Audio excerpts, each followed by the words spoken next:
پس از تشکیل انجمن بین المللی کارگران یا انترناسیونال اول، فعالیت عملی مارکس برای انسجام بخشیدن به اتحادیه بین المللی کارگران در انترناسیونال تمرکز یافته بود.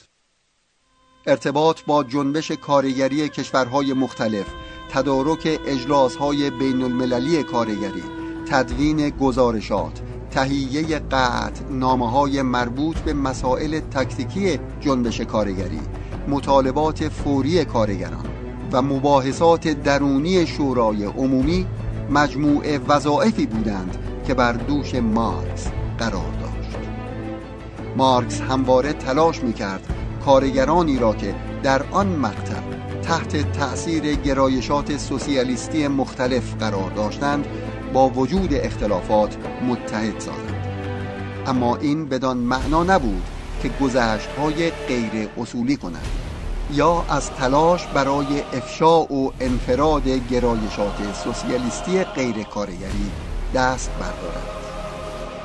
در حقیقت انترناسیونال از آن رو ایجاد شده بود که سازمان واحد رزمنده جهانی پرولتاریا را جایگزین فرقه های سوسیالیستی نماید. در دوران حیات پر افتخار انترناسیونال اول بود که عظیمترین رویداد جنبش کارگری جهان در قرن 19 رخ داد و پرولتاریای پاریس نخستین حکومت کارگری جهان را برپا نمود. کمون به رغم عمر کوتاه خود تجاربی بسیار عظیم و گرانبها از خود برای جنبش بین المللی کارگری برجا نمود. مارکس با شور و علاقه زائد الوصف تمام رویدادهای کمون را در جزئیات آن تعقیب می‌کرد و از طریق شاخه انترناسیونال در فرانسه ارتباط زنده‌ای با کمون داشت.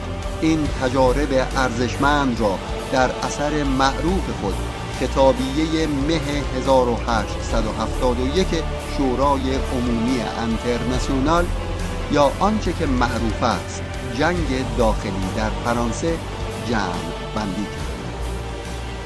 مطالعه دقیق این اثر و یکی دیگر از آثار مارکس که مدتی بعد انتشار یافت، یعنی نقد برنامه گوتا، برای هر سوسیالیست و مارکسیستی بی نهایت حائز اهمیت است. مهمترین درس کمون پاریس که مارکس آن را در اثر خود جنگ داخلی در فرانسه جمع بندی می کند، در هم شکستن و خرد کردن تمام ماشین دولتی بورژوایی در هر انقلاب پرولتاری است.